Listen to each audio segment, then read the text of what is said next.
Welcome to the Deep Dive.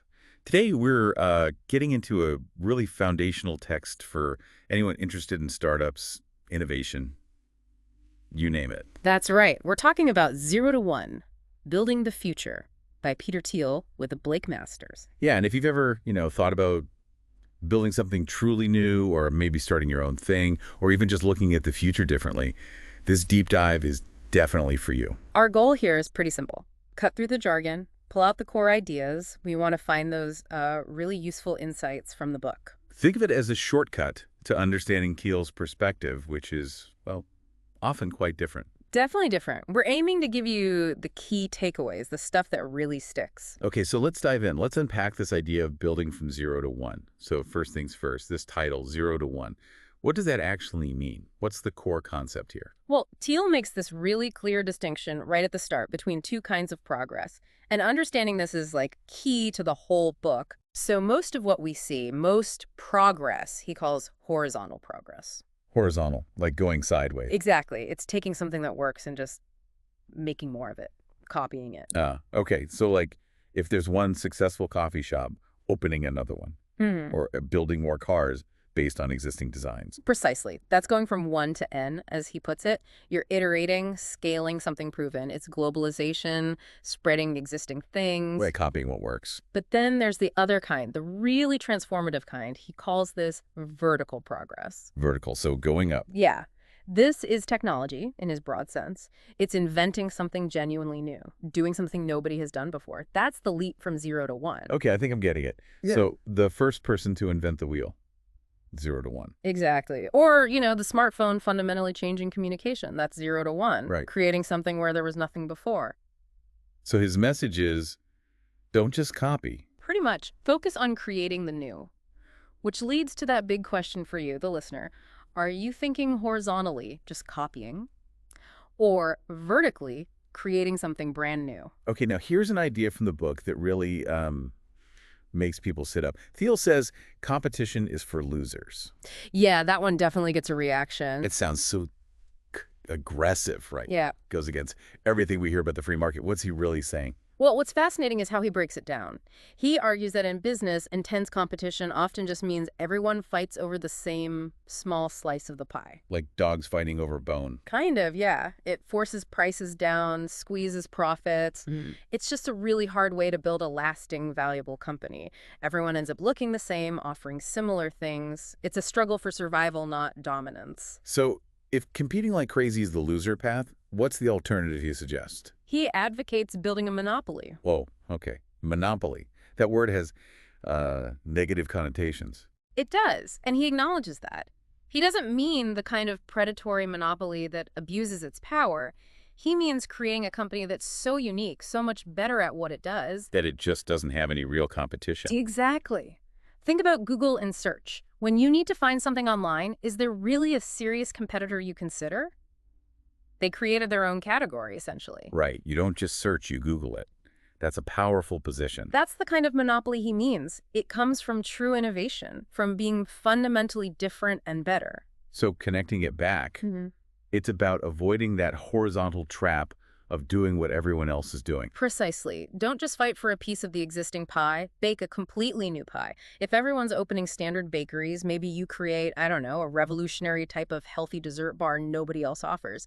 That's the 0 to 1 thinking. Okay, so if the goal is to build something new, create this unique space, avoid the competition, how do you even find that idea? Where does it start? Thiel says it starts with finding a secret. A secret.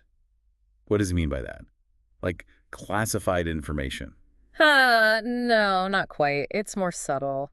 A secret is some important truth about the world, or about a market, or about people that most others haven't realized yet, or maybe they don't believe it. Okay, so an insight that goes against conventional wisdom. Exactly. It could be an unmet need people don't even know how to articulate, or a fundamentally better way to do something everyone just accepts as the way it is. He gives the Airbnb example, right? Yeah, that's a classic one. Before Airbnb, the common belief was, no way strangers will stay in each other's homes. Too weird, too risky. Right. But the secret Airbnb tapped into was, well, actually two things.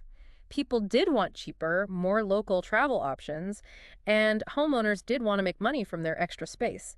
They saw that hidden truth. That's a great way to frame it. It makes you wonder what truths are sitting out there right now that we're all just missing. Exactly. So that's the challenge for you. What's something you believe is true that maybe others dismiss or haven't seen yet? That could be the seed of something big. Okay, so you find a secret, an insight.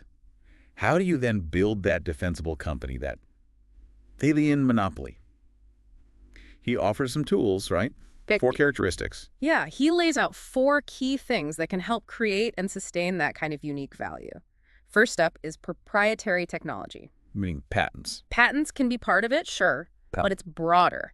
It means your core product or service needs to be significantly better than alternatives. Not just a little bit better, but like 10 times better. 10 times. Wow, that's a high bar. It is. It needs to be a real leap forward, making it super hard for anyone else to just copy or catch up easily. Okay, 10 times better tech. What's number 2? Network effects. This is a powerful one. Like social media. Exactly. The product becomes more useful the more people use it. Facebook, WhatsApp, eBay. The value for each user increases as the network grows. This creates a kind of positive feedback loop that locks users in and makes it hard for new players. Got it. More users, more value. What's third? Economies of scale. This is about getting more efficient as you get bigger. Like cost per customer go down. Right. Spreading your fixed costs, think R&D, server infrastructure, even complex software over a larger and larger base. It allows you to offer lower prices or just have much better margins than smaller competitors. Makes sense. Big companies can often do things cheaper. And the last one, you mentioned brand. Yes, number 4 is brand. And this is huge. It's not just a logo or a name. It's the whole feeling, the reputation. Yeah, the story, the trust, the identity you build. Think Apple or Nike or Tesla. People buy into the brand, the ethos, not just the product specs. A strong brand creates loyalty and differentiation that's really hard to replicate. So proprietary tech, network effects, economies of scale, and brand. Do you need all 4? He suggests you don't necessarily need all 4 firing on all cylinders, but having a strong advantage in at least a couple of them puts you on a much stronger path to building that durable monopoly-like business. Okay, here's another idea that sort of flips conventional wisdom. The whole go big or go home mantra in startups. Thiel pushes back on that, right? He does, strongly. It's actually quite counterintuitive. He argues you should start small, like really small. Smaller, not bigger. Yeah. Focus on a tiny, specific niche market first. A group of customers you can completely dominate and serve perfectly. And then expand. Only then. Once you've achieved that initial dominance, then you carefully, strategically expand into adjacent markets. You know, that actually makes a lot of sense when you think about it. Amazon started with just books, right? Exactly, just books online. That was their initial tiny niche. And Facebook, wasn't it just Harvard students at first? Just Harvard. Then other Ivy Leagues, then all colleges, then everyone. It was a very deliberate, step-by-step expansion from a small, conquered territory. So trying to be everything to everyone right away is usually a mistake. Often, yeah. You spread yourself too thin, you don't serve anyone particularly well. Thiel's advice is clear. Find that initial small group you can delight. That's where you build your foundation. So the question for you becomes, what's a small group of people I can serve perfectly right now? Interesting. Okay, and who leads these kinds of ventures? Thiel puts a lot of emphasis on the founders, doesn't he? Oh, absolutely. He sees the founding team as incredibly crucial. Is it just about having a vision or something more? It's definitely about vision, but it's also about conviction and alignment. He believes that successful startups aren't really democracies. Not democracies? No. They need clear, often singular direction. Too many cooks, too many equal voices pulling in different directions can lead to paralysis or compromise that dilutes the core mission. So a strong leader or a very tightly aligned founding team is essential. Yes. Great founders, in his view, have this intense focus, this deep belief in the mission. They're not just in it for a quick flip or because it's trendy. They're fundamentally trying to build that specific future they envision. It's a different level of commitment. It really is. So if you're thinking of starting something, you have to ask yourself, do I believe in this that deeply? Am I ready to provide that focused leadership even when things get incredibly tough? Because building 0 to 1, it takes serious guts. Let's talk about money for a second. There's this common idea, especially for first-time founders, that step 1 is get funding, raise a big seed round. But Thiel sees it differently. Yeah, he kind of flips that script too. His advice is basically Focus on creating value first. Value before venture capital. Exactly. Build something real. Solve a real problem for actual users. Get some traction. Prove that what you're doing matters and works. And then the money follows. Often, yes. Once you can demonstrate that value, that traction, investors are much more likely to be interested. Money is fuel, but you need an engine and a destination first. It's actually kind of interesting. He points out that a lot of startups fail after they raise money Really? Why is that? because maybe they raised it too early Yeah. before they really knew what to do with it, or the pressure of having that money forces them to scale prematurely before the product or market is truly ready. Value first, then funding. Okay, that leads into another really big, maybe less intuitive idea from the book. Yeah. The power law. Ah, yes, the power law. This is fundamental to how Thiel thinks about investing and really about where to focus your efforts in general. So what is it, in simple terms? Well, the basic idea is that in many systems, and venture capital is a prime example, the outcomes aren't evenly distributed. A tiny number of inputs or events account for the vast majority of the results. So like, the winners win really big. Exactly. In a venture capital portfolio of, say, 20 companies, maybe one or two will become massive successes. And those one or two might return more money than all the other 18 combined, even if some of those others do okay or just fail. Wow. So it's not a normal bell curve distribution. It's heavily skewed. Very skewed. A few outliers drive almost everything. Okay, so what does the power law mean for someone building a business or even just managing their career or efforts? It implies you shouldn't diversify your efforts too much, ironically. Really? Not hedge your bets. Thiel argues no.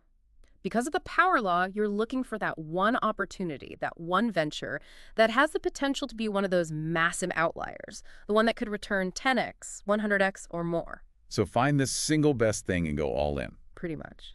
Find the idea with the potential for that exponential 0 to 1 growth and focus relentlessly on making that succeed. Spreading yourself thin across 10 mediocre ideas is likely a path to mediocrity, according to this principle. Find your potential power law winner and commit. So as we wrap up our dive into 0 to 1, Thiel leaves us with a pretty significant challenge, doesn't he? He really does. It's more than just business advice. His final message is essentially a call to action for the future. It's not just about optimizing the present. Not at all. It's about actively building the future. He challenges us to stop just rearranging the deck chairs on the Titanic, so to speak, and start designing and building better ships. So he wants you, the listener, to really ask yourself some big questions. Yeah, questions like, what kind of future do I actually want to live in? And crucially, what unique thing can I build or contribute to help create that future? What's my 0 to 1 move? So this deep dive, it's not just about startup tactics, is it? No, I think it's much broader. It's about adopting a different mindset. A mindset that values creation over competition, that seeks out overlooked truths, and that has the courage to build something fundamentally new. Okay, so let's do a really quick recap of those core ideas we've pulled out. Sounds good. First, don't just compete, create. Aim for 0 to 1, not just 1 to n. Right. Second, find a secret. Look for those important, non-obvious truths. Third, start small, dominate a niche, then scale. Don't try to boil the ocean on day one. Absolutely.